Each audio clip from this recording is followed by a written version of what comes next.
আজকের ক্লাসে আমরা হিসাব বিজ্ঞান দ্বিতীয় পত্র ষষ্ঠ অধ্যায় আর্থিক বিবরণী বিশ্লেষণের সূত্রগুলো নিয়ে আলোচনা করব। তো প্রথমে আমরা তারল্য সংক্রান্ত যে অনুপাতগুলো আছে সেগুলো শিখব।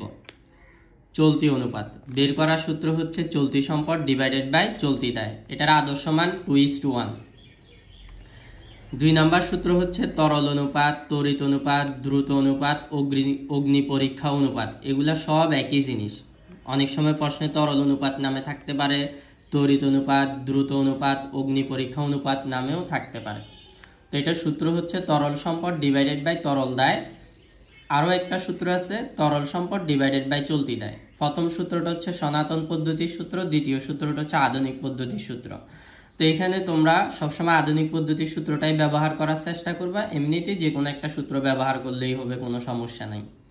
আর এটার আদর্শ মান হচ্ছে 1:1। তো এখান থেকে আমাদের তরল সম্পদ বের করার সূত্র হচ্ছে চলতি সম্পদ মাইনাস অগ্রিম খরচ মাইনাস মজুত পণ্য মাইনাস অব্যবহৃত মণিহারি বা অব্যবহৃত সাপ্লাইস। তরল দায় বের করার সূত্র হচ্ছে চলতি দায় মাইনাস ব্যাংক জমাতিরিক্ত। তা আমরা যদি দ্বিতীয় সূত্রটা ব্যবহার করি তখন আমাদেরকে তরল দায় বের করতে হবে না, শুধু তরল সম্পদ বের করলেই হবে। 3 নম্বর সূত্র হচ্ছে কার্যকরী মূলধন বা চলতি মূলধন অনুপাত। তো কার্যকরী মূলধন অনুপাত যে কথা, চলতি মূলধন অনুপাত একই কথা। এটির সূত্র হচ্ছে কার্যকরী মূলধন ডিভাইডেড বাই চলতি দায়, এটার আদর্শ মান 1:1। তো কার্যকরী মূলধন বের করার সূত্র হচ্ছে, এটা দেখো অনেকগুলা নাম আছে। কার্যকরী মূলধন যে কথা, নিট কার্যকরী মূলধন, চলতি মূলধন, এগুলা সব একই কথা। এটা বের করার সূত্র চলতি সম্পদ মাইনাস চলতি দায়। তো এখানে আরেকটা বিষয় তোমাদেরকে জেনে রাখতে হবে, মোট কার্যকরী মূলধন বা মোট চলতি মূলধন হচ্ছে শুধুমাত্র মোট চলতি সম্পদ। এখন আমরা সচ্ছলতা সংক্রান্ত অনুপাতগুলা শিখব। তো এখানে সচ্ছলতা সংক্রান্ত অনুপাতের মধ্যে প্রথম অনুপাতটা হচ্ছে দায় মালিকানা অনুপাত। এটি সূত্র বহির্দায় ডিভাইডেড বাই মালিকানা তহবিল। আর এটার আদর্শ মান 1:1 থেকে 1:3 পর্যন্ত। তো এখানে বহির্দায় বের করার সূত্র হচ্ছে চলতি দায় যোগ দীর্ঘমেয়াদী দায়। তো মোট দায়টাই হচ্ছে মূলত বহির্দায়। এরপর এখানে আমাদের সূত্রতে মালিকানা তহবিল লাগবে। তো মালিকানা তহবিল বের করার সূত্র হচ্ছে শেয়ার মূলধন প্লাস সাধারণ সঞ্চিতি প্লাস সংরক্ষিত আয় প্লাস শেয়ার অধিহার লভ্যাংশ সমতাকরণ তহবিল পরিপূরক তহবিল, এটা থেকে অলিক সম্পদ বিয়োগ যাবে। তো আমাদেরকে এখন শিখে নিতে হবে অলিক সম্পদ জিনিসটা কি। অলিক সম্পদ এটার আরেক নাম অসমন্বিত ব্যয় বা ভুয়া সম্পদ। তো এটাতে আমাদের আসবে হচ্ছে প্রাথমিক খরচ, অবলেখকের কমিশন, বিলম্বিত বিজ্ঞাপন, গবেষণা খরচ, শেয়ার অবহার, ঋণপত্রের অবহার, এই সবগুলা হচ্ছে অলিক সম্পদ। 2 নাম্বার সূত্র আমরা শিখব দায় মোট সম্পত্তির অনুপাত। তো দায় মোট সম্পত্তির অনুপাত বের করার সূত্র হচ্ছে বহির্দায় ডিভাইডেড বাই মোট সম্পদ ব্র্যাকেটে প্রকৃত। এর মানে হচ্ছে এখানে ভুয়া সম্পদটা বাদ যাবে, মানে মোট সম্পদ থেকে অলিক সম্পদ বা ভুয়া সম্পদ এগুলা বাদ দিলে প্রকৃত সম্পদটা আসবে। তো এটার সূত্র হচ্ছে 1:4 থেকে 0.25:1। তো এরপর আমরা 3 নাম্বার সূত্র শিখবো হচ্ছে মূলধন গিয়ারিং অনুপাত। তো আমাদের মূলধন গিয়ারিং অনুপাতের সূত্র হচ্ছে স্থির খরচযুক্ত তহবিল ডিভাইডেড বাই সাধারণ শেয়ার মালিকানা তহবিল, অথবা এটার আরেকটা সূত্র হচ্ছে সাধারণ শেয়ার মালিকানা তহবিল ডিভাইডেড বাই স্থির খরচ যুক্ত তহবিল। আর এটার আদর্শ মান 2:1। তো এখন এখান থেকে আমাদেরকে শিখে নিতে হবে স্থির খরচযুক্ত তহবিল কিভাবে বের করব। স্থির খরচযুক্ত তহবিল বের করার সূত্র অগ্রাধিকার শেয়ার মূলধন প্লাস ঋণপত্র মানে দীর্ঘমেয়াদী দায়। সাধারণ শেয়ার মালিকানা তহবিল বের করার সূত্র হচ্ছে মালিকানা তহবিল থেকে অগ্রাধিকার শেয়ার মূলধন বিয়োগ যাবে। এখন আমরা শিখব মুনাফা অর্জন ক্ষমতা সংক্রান্ত অনুপাত। তো এটার প্রথম অনুপাতটা হচ্ছে মোট মুনাফার অনুপাত। মোট মুনাফার অনুপাত বের করার সূত্র মোট মুনাফা ডিভাইডেড বাই নিট বিক্রয় গুণ 100। এটার আদর্শ মান 20% থেকে 30%। এখন আমরা দ্বিতীয় সূত্র নিট মুনাফার অনুপাত হচ্ছে নিট মুনাফা ডিভাইডেড বাই নিট বিক্রয় গুণ 100। এটার আদর্শ মান 5% থেকে 10%। তো আমাদের মোট মুনাফা বের, এখানে যে প্রথম সূত্রতে যে মোট মুনাফা ছিল এটা বের করার সূত্র হচ্ছে নিট বিক্রয় থেকে বিক্রিত পণ্যের ব্যয় বিয়োগ যাবে। আর নিট মুনাফা বের করার সূত্র মোট মুনাফা থেকে পরিচালন ব্যয় বাদ যাবে, তবে এটা থেকে অন্যান্য ব্যয় অন্যান্য আয় অন্যান্য ব্যয় বিয়োগ যাবে, অন্যান্য আয় যোগ হবে যদি প্রশ্নে থাকে। না থাকলে সচরাচর তেমন থাকে না, এই জন্য আমি শুধু পরিচালন ব্যয় লিখলাম এখানে।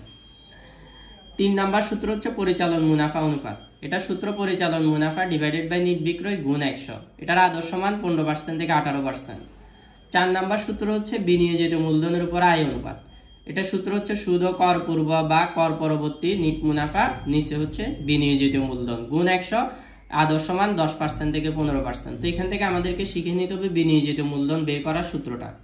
তো বিনিয়োজিত মূলধন বের করার সূত্র হচ্ছে মোট সম্পদ থেকে চলতি দায় বিয়োগ অলিক সম্পদ বিয়োগ। এটা বিকল্প আরেকটি সূত্র হচ্ছে মালিকানা তহবিলের সাথে দীর্ঘমেয়াদী দায় যোগ। এখন আমরা পরিচালন দক্ষতা যাচাই সংক্রান্ত অনুপাতগুলো শিখব। তো এটার প্রথম অনুপাত হচ্ছে মজুদ আবর্তন অনুপাত। তো মজুদ আবর্তন অনুপাতের সূত্র বিক্রিত পণ্যের ব্যয় ডিভাইডেড বাই গড় মজুদ পণ্য। এটার আরেকটি সূত্র হচ্ছে বিক্রয় ডিভাইডেড বাই গড় মজুদ পণ্য, আদর্শ মান 8 বার। তবে আমরা সবসময় প্রথম সূত্রটা ব্যবহার করার চেষ্টা করব, মানে বিক্রিত পণ্যের ব্যয় দিয়ে বের করার চেষ্টা করব। কোনো কারণে যদি আমরা বিক্রিত পণ্যের ব্যয় বের করতে না পারি তখন আমরা বিকল্প অপশন হিসেবে দ্বিতীয় সূত্রটা ব্যবহার করব। মানে বিক্রিত পণ্যের ব্যয় যদি বের করা না যায় তখন দ্বিতীয় সূত্রটা ব্যবহার করব। তো এখানে আমরা বিক্রিত পণ্যের ব্যয় কিভাবে বের করব সেটার নোটগুলো নিচে লিখে দেওয়া আছে। সেটা হচ্ছে প্রারম্ভিক মজুদ পণ্যের সাথে নিট ক্রয় যোগ প্রত্যক্ষ খরচ যোগ। প্রত্যক্ষ খরচ বলতে ক্রয়, পরিবহন, আমদানি শুল্ক, জাহাজ ভাড়া, ডক চার্জ, ড্রয়িং অফিসের বেতন, নগর শুল্ক, এগুলোকে প্রত্যক্ষ খরচ বলা হয়। এখান থেকে সমাপনী মজুদ পণ্য বাদ যাবে। এটার বিকল্প আরেকটি সূত্র হচ্ছে বিক্রয় থেকে মোট মুনাফা বাদ। তো এখানে আমাদের দ্বিতীয় যে জিনিসটা লাগবে সেটা হচ্ছে গড় মজুদ পণ্য। গড় মজুদ পণ্য বের করার সূত্র প্রারম্ভিক মজুদ পণ্য যোগ সমাপনী মজুদ পণ্য ডিভাইডেড বাই 2। মানে প্রশ্নে যদি প্রারম্ভিক আর সমাপনী মজুদ পণ্য দেওয়া থাকে দোনোটা যোগ করে 2 দিয়ে ভাগ করে গড় মজুদ পণ্য বের করবা। আর প্রশ্নে যদি শুধুমাত্র একটি মজুদ পণ্য থাকে তখন যেটা থাকবে সেটাই গড় মজুদ পণ্য, গড় বের করতে হবে না। 3 নাম্বার সূত্র হচ্ছে প্রাপ্য হিসাব আবর্তন অনুপাত। এটা সূত্র হচ্ছে আমাদের ধারে বিক্রয় ডিভাইডেড বাই গড় প্রাপ্য হিসাব প্লাস গড় প্রাপ্য বিল হিসাব। এটার আদর্শ মান 4 থেকে 6 বার। তো এখানেও সেম ভাবে গড় প্রাপ্য হিসাব আমাদের প্রশ্নে যদি প্রাপ্য হিসাব দুইটা থাকে প্রারম্ভিক সমাপনী দোনোটা যোগ করে 2 দিয়ে ভাগ করে গড় প্রাপ্য হিসাব বের করব। আর যদি একটা থাকে যেটা থাকবে সেটাই হচ্ছে গড় প্রাপ্য হিসাব। 4 নাম্বার সূত্র হচ্ছে গড় আদায় সময়। এটা বের করার সূত্র 365 দিন ডিভাইডেড বাই প্রাপ্য হিসাব আবর্তন অনুপাত, আদর্শ মান 60 থেকে 90 দিন।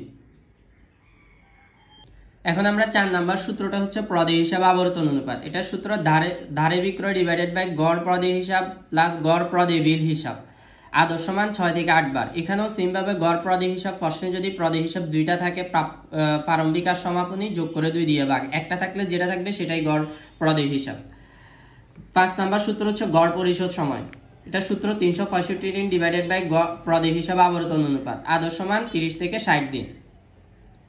6 নাম্বার সূত্র হচ্ছে বিনিয়োজিত মূলধন আবর্তন অনুপাত, নিট বিক্রয় ডিভাইডেড বাই বিনিয়োজিত মূলধন, অথবা এটার আরেকটি সূত্র হচ্ছে বিক্রিত পণ্যের ব্যয় ডিভাইডেড বাই বিনিয়োজিত মূলধন, আদর্শ মান 3 থেকে 5 বার। তো এই হচ্ছে আমাদের সূত্রগুলা। তো এখন আমাদের পরবর্তীতে তোমাদের দুটি নোট মনে রাখতে হবে অঙ্কের করার সুবিধার জন্য। প্রথম যে নোটটি সেটা হচ্ছে মুনাফার হার ব্যয়ের উপর বলা থাকলে তখন মোট মুনাফা বের করার সূত্র হচ্ছে বিক্রিত পণ্যের ব্যয় গুণ মুনাফার হার, যদি বিক্রিত পণ্যের ব্যয় প্রশ্ন থাকে। আর বিক্রিত পণ্যের ব্যয় না থাকলে তখন বিক্রয় গুণ মুনাফার হার 100 যোগ মুনাফার হার, এভাবে অথবা এভাবে যে কোনো একভাবে বের করবা। প্রশ্নের শর্ত মানে প্রশ্নের যে মানগুলা দেওয়া থাকবে তার উপর নির্ভর করে এটা অথবা এটা ব্যবহার করব। দ্বিতীয় নোট হচ্ছে মুনাফার হার বিক্রয়ের উপর বলা থাকলে তো মোট মুনাফা বিক্রয় গুণ মুনাফার হার, যদি বিক্রিত পণ্যের ব্যয় থাকে তখন মুনাফার হার 100 বিয়োগ মুনাফার হার। এই সূত্রটা ব্যবহার করতে হবে। তা আশা করি তোমরা সবাই সূত্রগুলা বুঝতে পারছো। এগুলা একটু শিখে নিবা সবাই। পরবর্তী ক্লাসে আমরা এখান থেকে কয়েকটা ম্যাথ করব।